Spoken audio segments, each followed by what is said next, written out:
Laurent Croizier pour le groupe démocrate. Merci Madame la Présidente. Madame la Ministre de l'Éducation nationale, un ancien président de la République ne devrait pas dire ça. Prétendre que les enseignants du premier degré ne travaillent que 6 mois par an, nier le travail de préparation à l'école maternelle témoigne d'une méconnaissance profonde.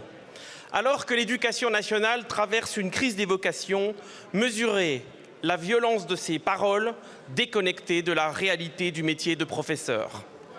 Les enseignants méritent que nous les respections, ils méritent que nous les soutenions.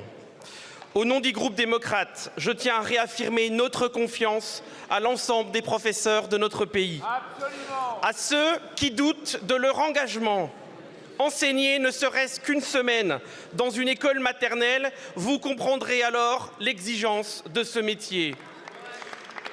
Les enseignants sont les piliers de notre République. Ils sont les gardiens de la promesse d'émancipation, les combattants de première ligne contre l'assignation sociale, un rempart contre les obscurantismes. Aucun des grands défis de ce siècle ne pourra être relevé sans eux. Comprenez que notre combat pour préserver les 4000 postes d'enseignants dans le projet de loi de finances n'est pas qu'une question budgétaire. C'est se battre pour offrir aux professeurs de bonnes conditions d'enseignement, aux élèves de bonnes conditions d'apprentissage. C'est garantir qu'un professeur se trouvera devant chaque élève en faisant de la baisse de la démographie une opportunité.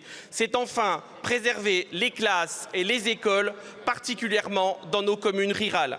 Madame la Ministre, placez l'école au cœur de la République, élever son niveau et son exigence, restaurer l'autorité et le respect des professeurs est le cœur de l'engagement que nous avons en commun.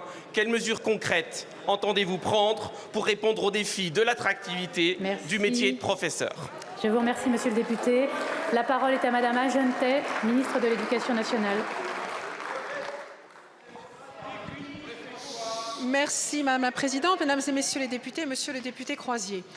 Je ne suis pas d'accord avec les propos que vous avez évoqués. En effet, je ne m'y reconnais pas. Je suis sur le terrain depuis un moment et je n'ai rencontré que des professeurs qui sont très engagés, qui sont très passionnés, qui ne ménagent pas leur temps, qui ne ménagent pas leurs efforts, qui ne ménagent pas leur peine pour soutenir nos élèves et les accompagner sur le chemin de la réussite. J'ai la conviction qu'avec, comme vous le disiez, avec une école très forte, nous aurons à l'évidence une France tout entière qui sera beaucoup plus forte. Et mon seul objectif, vous l'avez dit, c'est clairement d'élever le niveau. J'ai annoncé un ensemble de mesures ambitieuses, un ensemble de mesures destinées à accompagner chacun de nos élèves sur ce chemin de la réussite, car clairement, je veux le redire ici, la réussite ne peut pas être dans nos écoles le privilège de quelques-uns. Le budget aujourd'hui de notre école, il est de 63 milliards d'euros. Ce sont quand même 834 millions de plus que l'année dernière. C'est toujours une première victoire. Évidemment, j'aurais bien aimé pouvoir débattre avec vous de ce budget dans l'hémicycle. J'ai compris que ça ne sera pas possible.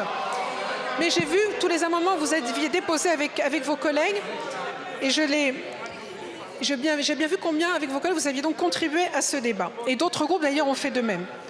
Vous m'interrogez notamment sur l'attractivité du métier. C'est un vrai défi. Nous avons commencé par l'augmentation du salaire de nos professeurs. C'est un premier pas. Nous avons encore un pas de plus à faire pour travailler sur ce qu'on appelle les milieux de carrière.